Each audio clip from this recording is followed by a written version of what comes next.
Olá, meu nome é Bruno, médico infectologista, fazendo parte da CCH da Santa Casa de Campo Grande.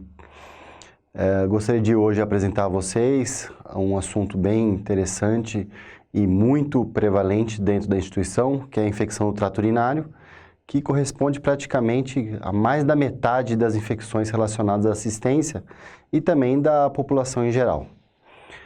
Inicialmente eu começo com a cistite aguda em mulheres, passo para aguda em homens, infecção do trato urinário e bacteriúria sintomática em gravidez, infecção do trato urinário associada a catéteres em adultos, isso é um grande problema dentro da instituição, infecção aguda complicada do trato urinário, que inclui pielonefrite em adultos.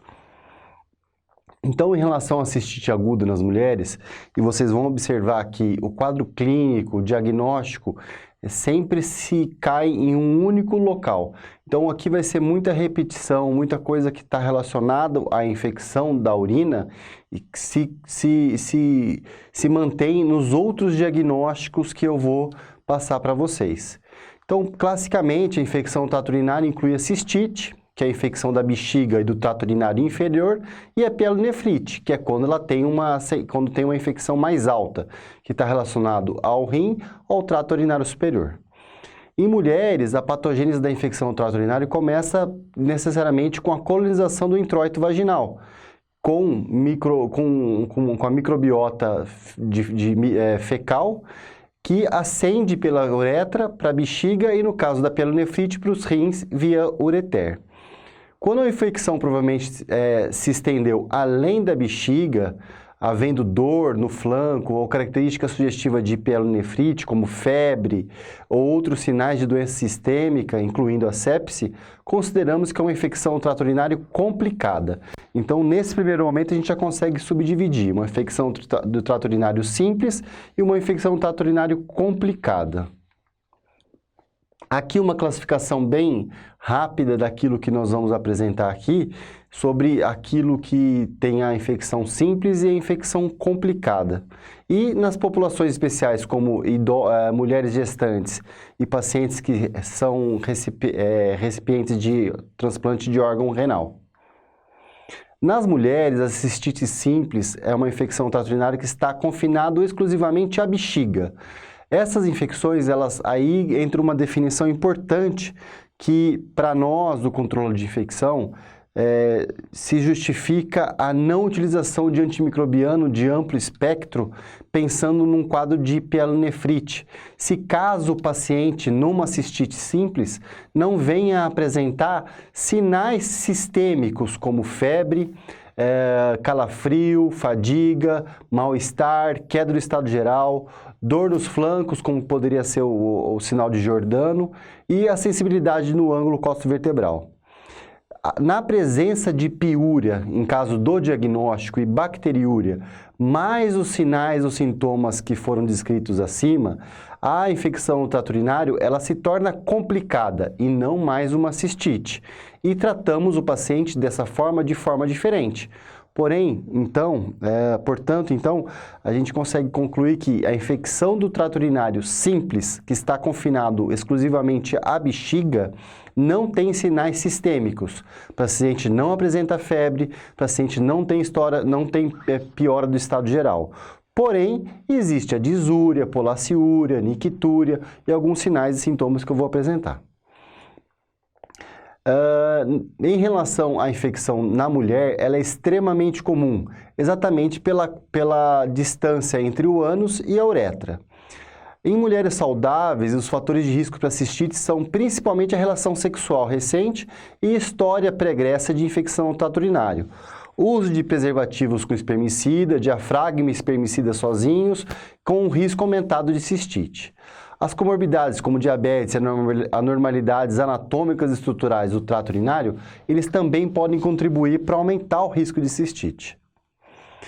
Da microbiota que nós temos que realmente pensar, praticamente 95% está relacionado com a E. coli, que é um patógeno praticamente muito abundante no trato gastrointestinal, com outras enterobactérias, como a Klebsiella, o Proteus, o Staphylococcus saprophyticus.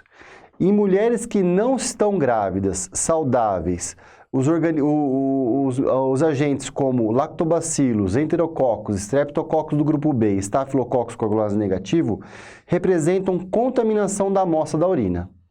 Quando esses organismos estiverem numa quantidade aumentada no jato médio da urina, contagens altas e com crescimento puro, ou seja, sem crescimento de outras bactérias, como prováveis causadores da infecção do trato urinário. Então, não havendo uma microbiota polimicrobiana, podemos considerar assim como sendo um desses agentes acima, que não a coli, a Klebsiella, o Staphylo, como o principal agente da infecção urinária. Os fatores de risco para infecção com organismos resistentes, e aí a gente já entra dentro do controle de infecção das infecções relacionadas à assistência. Uso recente de antimicrobiano de amplo espectro, isso eu digo de amplo espectro como seriam cefepime, ceftriaxona, tazocin, meropenem para cima. Então, se pensarmos nos amplos espectros, seriam esses. Exposições a cuidados de saúde, pacientes que são internados, pacientes que estão em casa de repouso, pacientes abrigados, e viagens para outras partes do mundo onde existem uma grande quantidade de agentes multiresistentes. As manifestações clínicas, então, da cistite aguda simples em mulheres é disúria, polaciúria, urgência miccional e uma dor suprapúbica. A hematura também é frequente e observada, então a gente pode imaginar que, havendo uma hematura e não tendo histórico de cálculo renal do paciente ou familiar, podemos talvez inferir que isso é uma infecção do trato urinário baixo, é uma cistite. Mulheres mais velhas, com sintomas urinários inespecíficos, disúria crônica ou incontinência urinária, que provavelmente apresentam sintomas de cistite, mesmo quando não há evidência de infecção no trato urinário, provavelmente não são relacionados a uma infecção urinária. Sintomas como a nictúria, incontinência, sensação geral de falta de bem-estar, comuns e inespecíficos para infecção no trato urinário. Então, baixo, tá? Cistite no caso. Então, se a gente imaginar que pessoas mais idosas, que têm uma necessidade de acompanhamento, auxílio de profissionais especializados, podemos imaginar que, havendo alguma sensação, algum desses sinais ou sintomas, pode não ser necessariamente uma infecção urinária. Por isso a necessidade de talvez buscarmos outros diagnósticos, como uma pneumonia, uma lesão sacral, uma diarreia, como a causa da infecção. A disúria aguda, aquela dor referida de forma aguda, com menos de uma semana de duração, a urgência urinária nova ou agravada, nova incontinência, frequência, hematúria macroscópica e dor à sensibilidade suprapúbica são sinais mais evidentes para esses pacientes que necessitam de auxílio, como tendo uma infecção do trato urinário, uma cistite. Entre os pacientes debilitados, muitos sinais ou sintomas generalizados como queda, alteração do estado funcional e alteração do estado mental estão muitas vezes atribuídos à infecção do trato urinário, mas existem evidências de que esses dados não são preditores confiáveis de bacteriúria ou cistite. Foi como eu disse anteriormente. Entre os pacientes debilitados, muitos sinais e sintomas generalizados, como a urina turva ou com forte odor, pode estar associado à bacteriúria, porém não há evidências de benefício em tratar esses pacientes. E isso acaba sendo um erro muito corriqueiro dentro daquilo que nós encontramos no controle de infecção, que nós colocamos, nós encontramos nas queixas dos colegas que nos solicitam orientação sobre antimicrobiano, que o paciente está com aquela urina fétida, aquela urina concentrada, e que isso é uma infecção do trato urinário. A cor e o odor da urina, eles são influenciados por alguns outros agentes, como ingestão de alimento, desidratação, o que acontece muito em idoso, e fatores não infecciosos. O aumento de ingestão de líquidos, quando havendo necessidade e possibilidade, não sendo um paciente cardiopata ou renal, com doença renal crônica, já em falência renal, podemos fazer essa hidratação e observar o que vai ser acompanhado. Lógico, se o paciente não estiver se apresentando um quadro de sepse instalada. Aí a conduta provavelmente é outra e normalmente o paciente não vai estar apresentando apenas uma cistite. Ele vai ter outros sinais e sintomas sistêmicos além de uma infecção no trato urinário baixo. Como eu disse anteriormente, as febre, calafrio ou outros sinais de doenças sistêmicas não são compatíveis com o diagnóstico de cistite aguda simples e levantam a possibilidade ou de pielonefrite ou uma infecção complicada relacionada ao trato urinário. O diagnóstico, e aqui vai se repetir muitas vezes essa do diagnóstico, porque é basicamente o mesmo para todos os diagnósticos de infecção do trato urinário, tanto infecção do trato urinário alto quanto baixo. As mulheres com suspeita de cistite e sintomas clássicos, não há necessariamente uma possibilidade de realizar exames laboratoriais extras, principalmente urocultura, já que praticamente 90% dos agentes microbianos, do agente etiológico encontrado é a E. coli. Então, pacientes provenientes do PS, pacientes da comunidade que têm uma queixa de disúria, polaciúria, dor suprapúbica, essas pacientes, no caso, falando exclusivamente das mulheres, não teriam a necessidade de fazer exames laboratoriais outros, principalmente se não forem recorrentes. Sendo recorrente uma infecção no trato urinário em mulher, aí sim a gente poderia fazer um EAS, um exame de urina, com a solicitação da urocultura e o antibiograma. Porque dessa forma, sendo uma infecção no trato urinário recorrente, nós encontraremos os agentes etiológicos e o perfil antimicrobiano melhor utilizado para essa paciente. Não é necessário a solicitação de hemograma ou outros exames laboratoriais para pacientes com o diagnóstico de cistite simples. Mulheres que têm a característica clínica sugestiva, mas não claramente diagnóstica de cistite, o exame de urina é uma ferramenta diagnóstica útil. Porém, na ausência de piúria no exame de urina, sugere um diagnóstico diferente de cistite. Não havendo, portanto, piúria no exame de urina, nós teríamos que pensar que talvez possa ser um outro diagnóstico.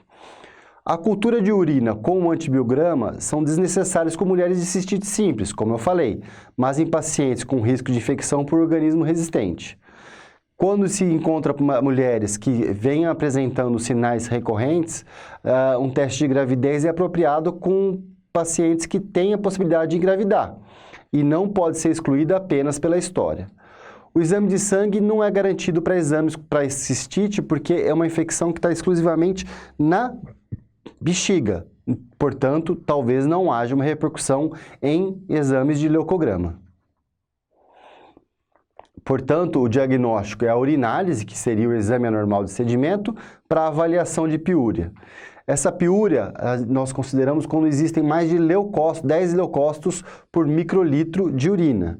A hematúria é útil, pois é comum na infecção do trato urinário e não exclusivamente nos casos de cálculo renal, mas não na uretrite ou na vulvovaginite.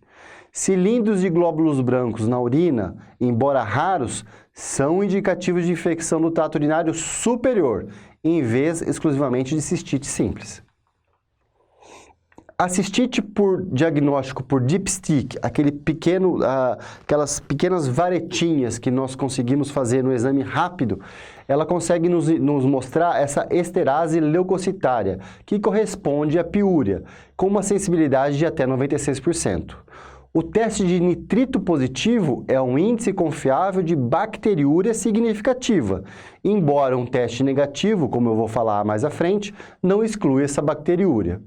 As bactérias que causam infecção trato urinária, as mais prevalentes, como a E. coli, Proteus e Klebsiella, elas produzem essa enzima nitrato redutase, o que faz com que transforme o nitrato urinário metabólito de origem alimentar em nitrito, que é detectado por tiras reagentes. Porém, outros agentes etiológicos, como o estáfilo, pseudomonas, o estrepto, acineto e enterococos e fungos, eles não produzem essa enzima redutase. Portanto, o teste de nitrito ele não vai ser positivo. Então, se considerar apenas o nitrito como sendo um diagnóstico de infecção no trato urinário, provavelmente teremos algumas falhas. O tratamento. Para pacientes com baixo risco de resistência, e provavelmente o que a maioria da população vai se beneficiar, é o uso da nitrofurantoína, um comprimido de 12 em 12 horas por 5 dias. Não haveria necessidade de aumentarmos para mais do que 5 dias. E o mesmo para o Bactrim. O Bactrim, na sua formulação de dupla dose, que seria de 800, 160, de um comprimido de 12 em 12 horas e por apenas 3 dias. Em relação à fosfomicina, nós deixaríamos esse antimicrobiano exclusivamente para bactérias que possuem já um grau de multiresistência. E não é indicado e não é recomendado por esta comissão que nós a fosfomicina, porque deixaremos esse antimicrobiano para bactérias que já possuem algum grau de resistência.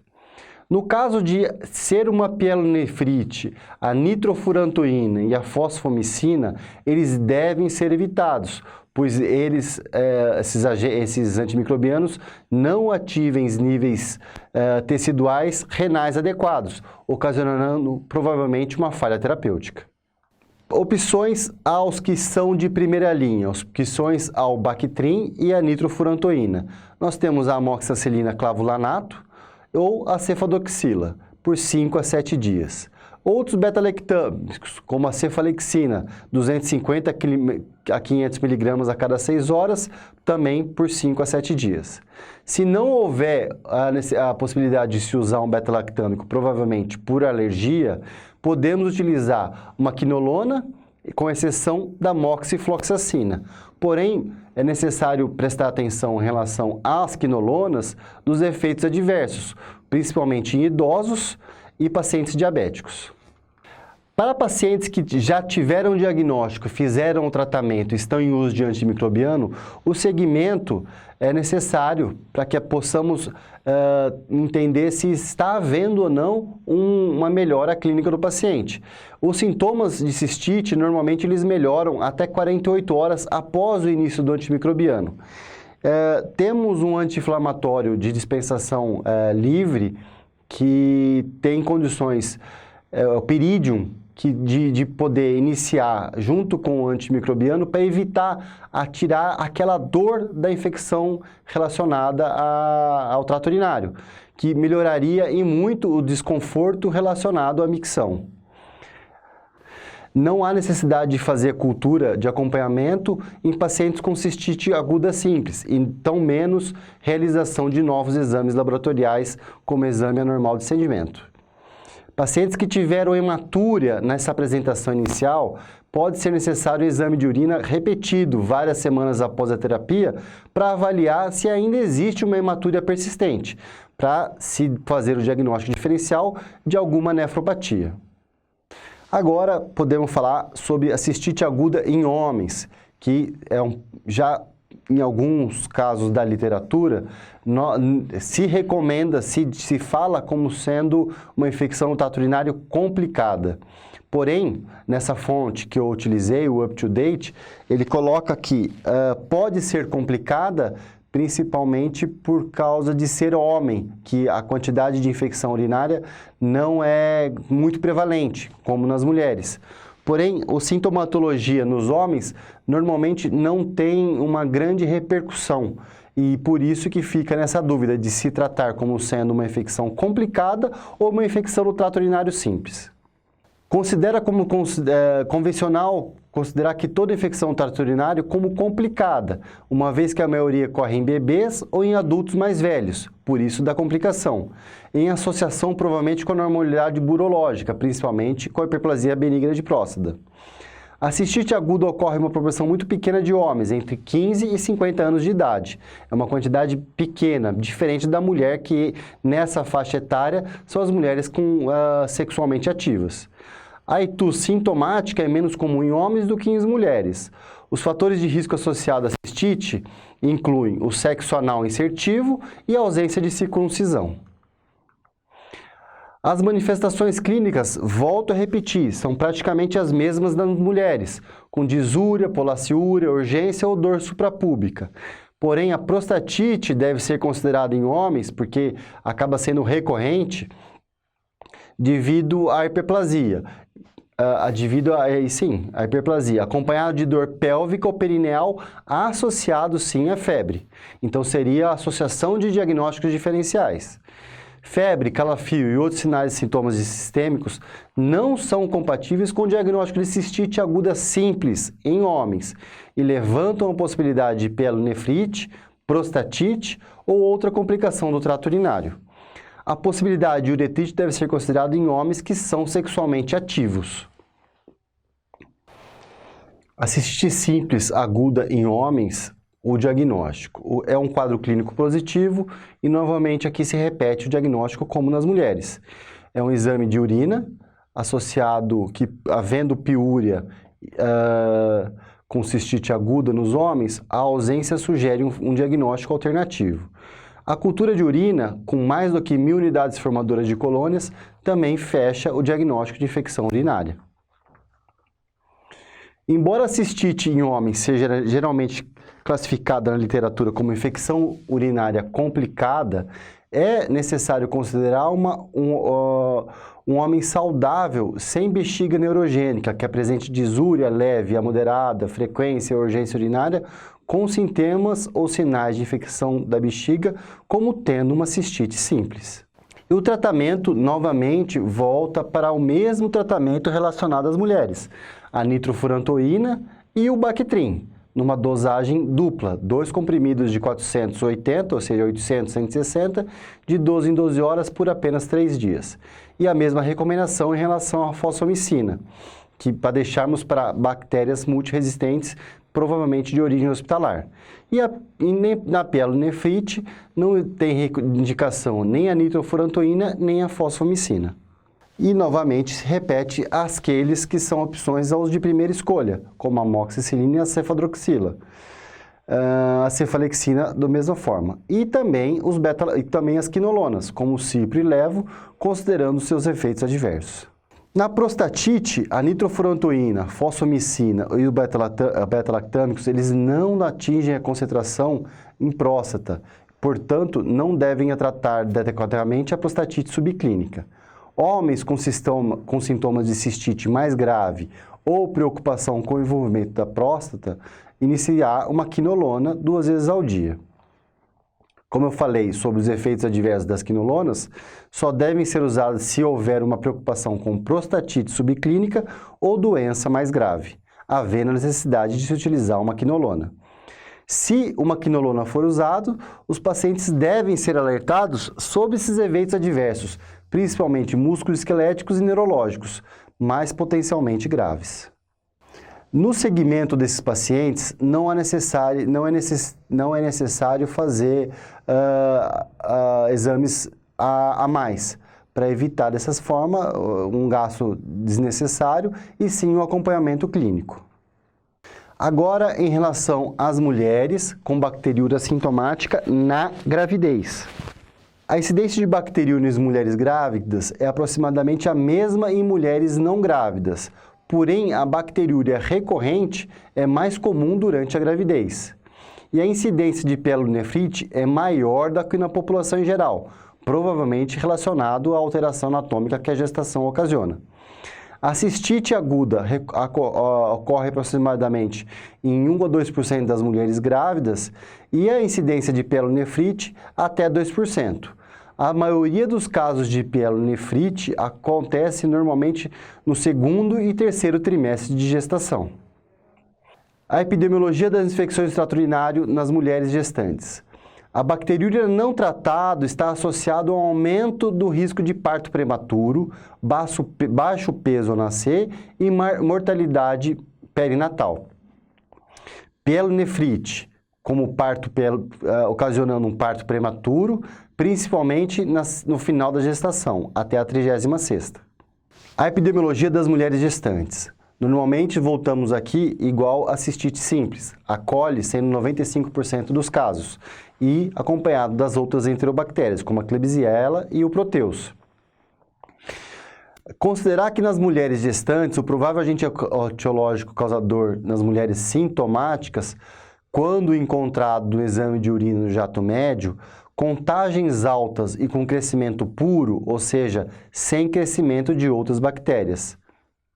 No tratamento, para a bacteriúria assintomática durante a gravidez, e isso aumenta o risco de pielonefrite e complicações para o feto, para o bebê, o desfecho de tratamento é melhor em relação aos problemas relacionados à gestação, como o parto prematuro e bebês de baixo peso ao nascer.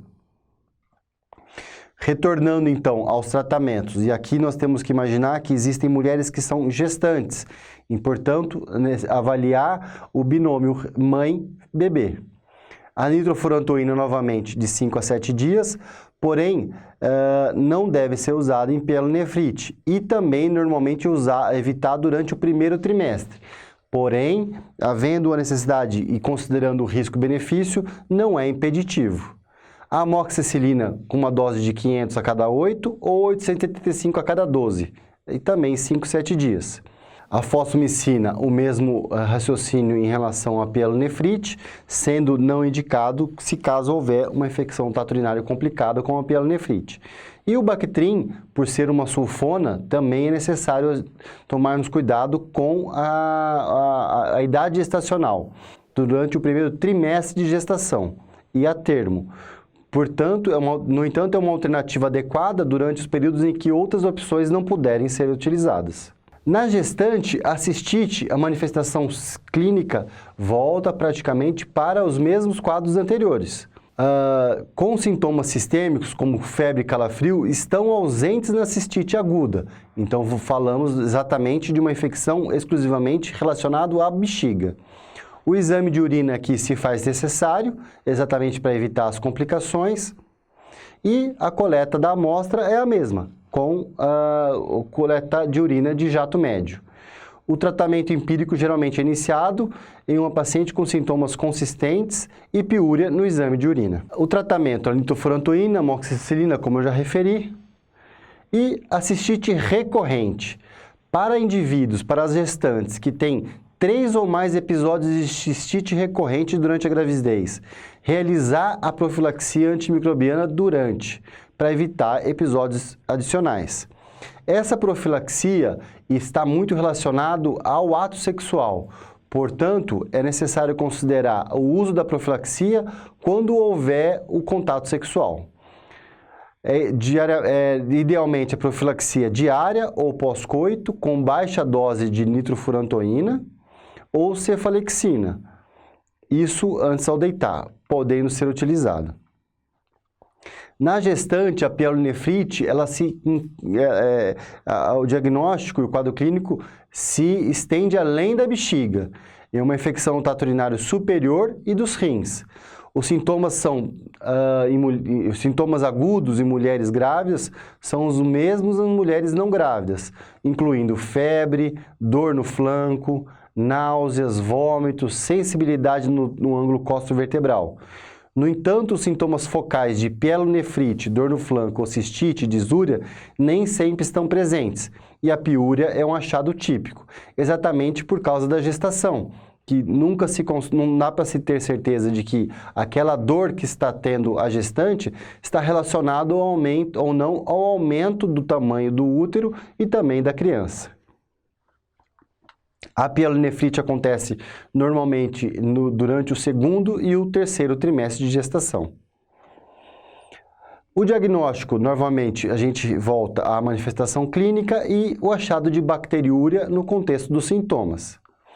Pacientes que estão gravemente doentes ou que também apresentam sintomas de cólica renal ou história de cálculos renais, diabetes, cirurgia urológica prévia, imunossupressão, episódio repetido de pielonefrite ou urosepse, exames de imagem são necessários sim para se fazer, que no caso aqui o ultrassom renal seria o melhor para evitar a exposição à radiação. O tratamento da gestante, então, praticamente EV, ceftriaxona, cefepime, ampicilina congenta, pielonefrite grave, então a piperacillina tazobactam ou o meropenem a cada 8 horas.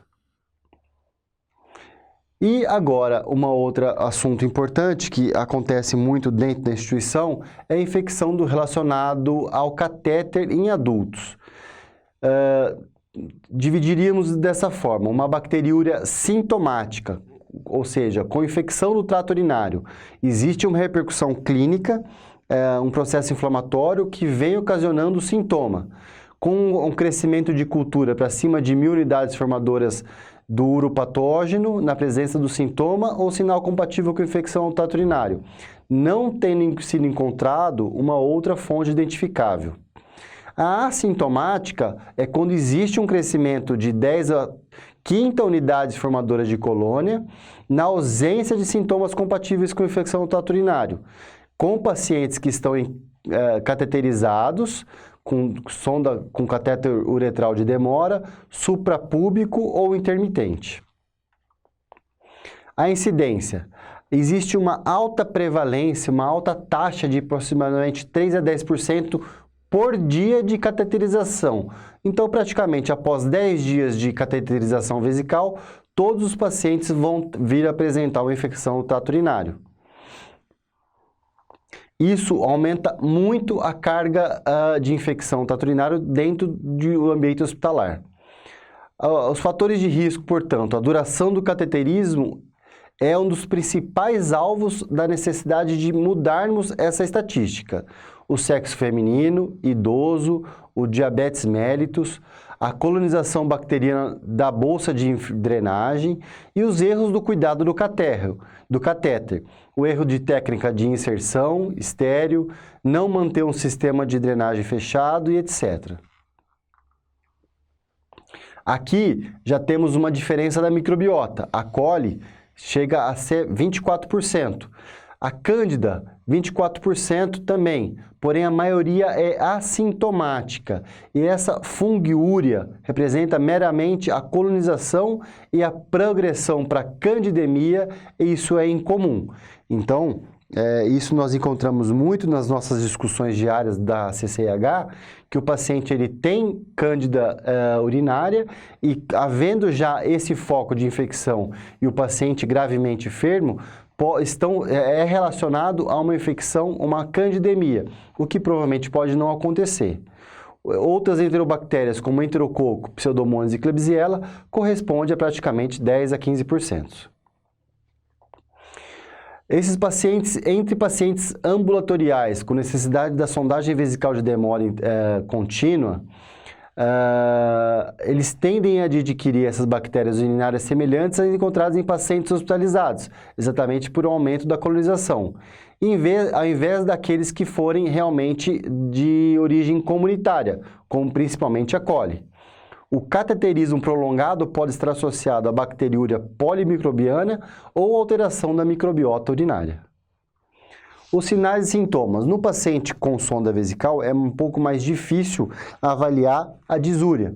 Porém, o quadro clínico ele é bem variado e não se refere necessariamente ao trato urinário. A febre é o sintoma mais comum. Os sintomas localizados podem incluir desconforto no flanco ou suprapúbico, sensibilidade no ângulo costo-vertebral e obstrução do catéter. Indivíduos que desenvolvem infecção no trato urinário logo após a remoção de um catéter podem ter maior probabilidade de apresentar sintomas urinários típicos de disúria, frequência e urgência. Pacientes que têm uma lesão raquimedular, eles podem apresentar sintomas especialmente atípico e inespecífico, incluindo o aumento da espasticidade, mal-estar, letargia, disreflexia autonômica. Um detalhe importante para poder frisar é que a urina turva, o mau cheiro, normalmente não sugere a presença de uma infecção no trato urinário. Porém, não há necessidade de a gente tratar exclusivamente quando se encontram essas características. Aqui o achado laboratorial da infecção do trato urinário associado ao catéter, a piúria é o achado comum em pacientes cateterizados, sejam eles sintomáticos, com ITU ou não. Todos os pacientes com infecção do trato urinário associada ao catéter apresentam bacteriúria ou fungiúria. A grande maioria dos pacientes com bacteriúria sintomática apresenta crescimento de bacteriano para cima de 10 a 5ª unidades formadoras de colônia ou crescimento fúngico na urina. Uma abordagem geral em relação ao diagnóstico. A bacteriúria em pacientes cateterizados que apresentam sinais ou sintomas consistentes com infecção no trato urinário ou infecção sistêmica, sem explicação. Uma infecção no trato urinário diagnosticada em um paciente que teve um catéter removido nas últimas 48 horas é considerada uma infecção relacionada ao catéter. Achados consistentes podem ser específicos do trato urinário, sensibilidade no ângulo costovertebral, ou podem ser mais gerais, como febre, leucocitose, ou seja, não é exclusivamente a bexiga, queda de pH, acidose metabólica ou alcalose, ou seja, o paciente está grave. Se o diagnóstico for baseado em achados inespecíficos, a avaliação deve descartar a possibilidade de outras infecções, bacteremia, pneumonia, infecção de pele ou tecidos moles, antes de atribuir exclusivamente a uma infecção no trato urinário exclusivamente relacionada ao catéter. Pacientes idosos, debilitados, apresentam sinais ou sintomas inespecíficos, com queda, alteração do estado geral e alteração do estado mental. Como esses pacientes mais velhos geralmente apresentam a bacteriúria, os achados têm sido tradicionalmente atribuídos à infecção no trato urinário nesses pacientes. Porém, não há evidências que indicam que esses são preditores confiáveis de bacteriúria ou ITU, e o tratamento para a bacteriúria não deve ser relacionado a esses pacientes, ou não, provavelmente não havendo uma melhora. Assim, não há uma necessidade de testarmos rotineiramente a urina nesses pacientes, não havendo sinais ou sintomas específicos do trato urinário. Então, nesse primeiro momento, poderia ser feita a hidratação e corrigir algumas anormalidades metabólicas e avaliar possivelmente outros fatores contribuintes ou outros focos infecciosos. Aqui eu deixei bem frisado o diagnóstico laboratorial dos pacientes com catéter. As amostras de urina, elas devem ser coletadas removendo o catéter interno e obtendo uma amostra do jato médio. Essa seria uma metodologia. Se for cateterismo contínuo, o catéter deve ser substituído antes de coletar uma amostra de urina para cultura, ou seja, você tem uma possibilidade de infecção no trato urinário. Você saca essa sonda, repassa uma outra sonda nova, aí sim você coleta uma nova, aí você coleta um exame de urina e uma urocultura. Se a amostra estiver sendo coletada sem a remoção do catéter, a urina deve ser obtida na ponta do sistema de drenagem, como eu vou mostrar aqui. Portanto, não é direto do saco coletor, e sim direto da sonda que já sai do local aonde está colocado dentro da uretra. O manejo do catéter é importante para o tratamento. Em pacientes que não precisam mais estar com o catéter, eles devem ser removidos e receber a terapia antimicrobiana. Os pacientes que necessitam de cateterismo prolongado devem ser tratados com cateterismo intermitente, se for possível. O cateterismo intermitente está associado a uma menor taxa de bacteriúria e infecção no trato urinário do que o cateterismo de longa duração. Se o cateterismo de longo prazo for necessário, o cateterismo intermitente não for viável, o catéter deve ser substituído no início da terapia antimicrobiana. A duração do tratamento é incerta, porém, como são pacientes mais graves, podemos postergar a terapia por mais do que de 7 a 10 dias. O uso de antimicrobiano da terapêutica dependerá da microbiota do setor do paciente internado, por isso da necessidade de entrar em contato com a CCH para otimizar essa terapêutica. As complicações importantes das infecções do trato urinário associadas ao catéter incluem a sepse, bacteremia e envolvimento do trato urinário superior. A bacteriúria assintomática, na ausência de sintomas, é muito comum entre pacientes cateterizados. Não é indicado o tratamento desses pacientes, devido principalmente a pensar que virão a ter algumas complicações. A avaliação da bacteriúria sintomática em pacientes com catéter de demora é justificada apenas no contexto de gravidez ou antes de procedimentos urológicos, para os quais o sangramento da mucosa é antecipado devido aos riscos muito específicos de bacteriúria nessas populações específicas. Para a bacteriúria sintomática, a prevenção, ou seja, evitar o cateterismo desnecessário, usar a técnica asséptica indicada, coletar o catéter e removê-lo o mais rápido possível. Não há benefício claro de usar catéteres urinários revestidos com antibióticos ou antibióticos profiláticos para reduzir o risco de infecção do trato urinário associado ao catéter. Então, dando continuidade, infecção do trato urinário complicado, incluindo a perinefrite em adultos. Aqui é onde realmente nós temos que ter maior atenção, principalmente porque são pacientes que já estão internados.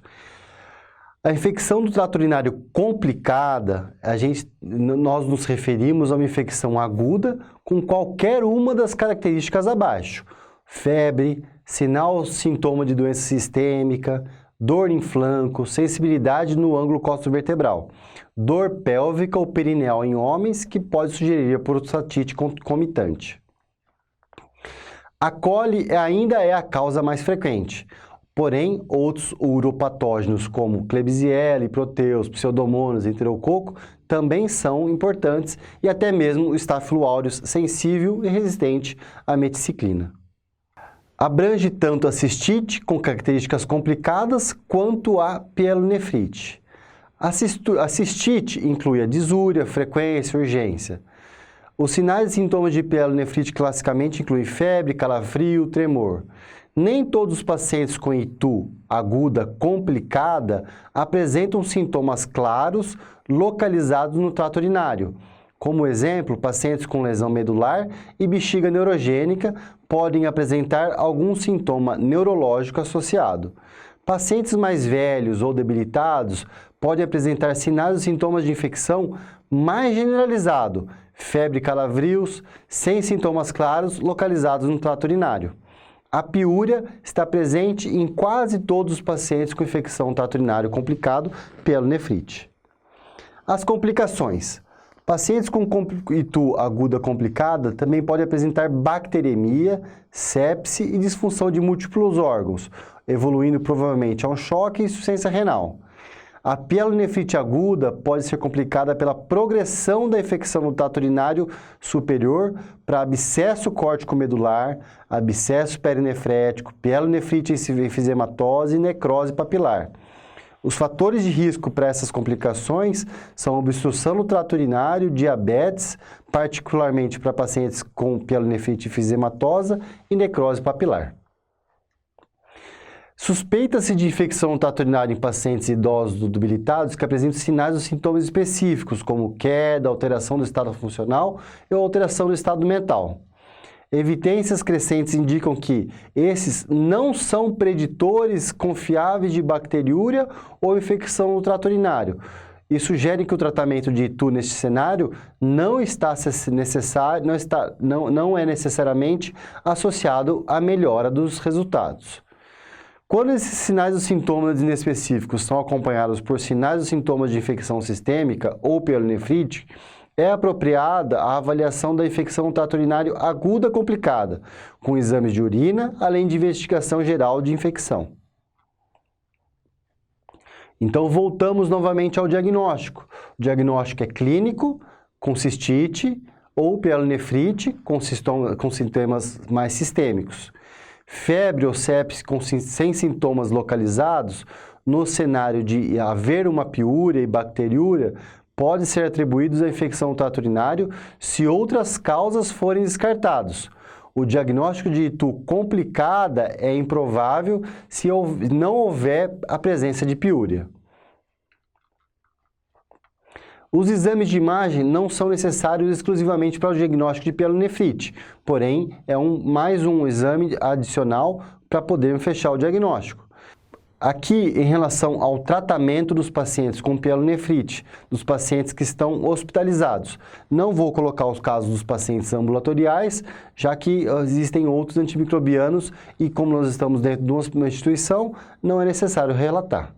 Dos pacientes internados, então, podemos fazer uma dose de imipenem ou meropenem, mais o meropenem, associado à vancomicina. Para pacientes que estão hospitalizados, porém não existe risco de agentes multidroga resistentes, Pode ser utilizado a piperacilina, tazobactam, ceftriaxona ou até a ciprofloxacina, observando os seus efeitos adversos. E nos pacientes que têm a possibilidade de ter um agente multidroga resistente, pode-se utilizar um cefepime ou piperacilina ou até um carbapenêmico que possa cobrir contra pseudomonas. Esses são os tratamentos recomendados por esta comissão. E aqui me despeço de vocês, espero que tenha sido a aula proveitosa para todos e que houver qualquer dúvida em relação ao tratamento ou diagnóstico, a CCH está disponível. Muito obrigado, um bom dia a todos, até logo.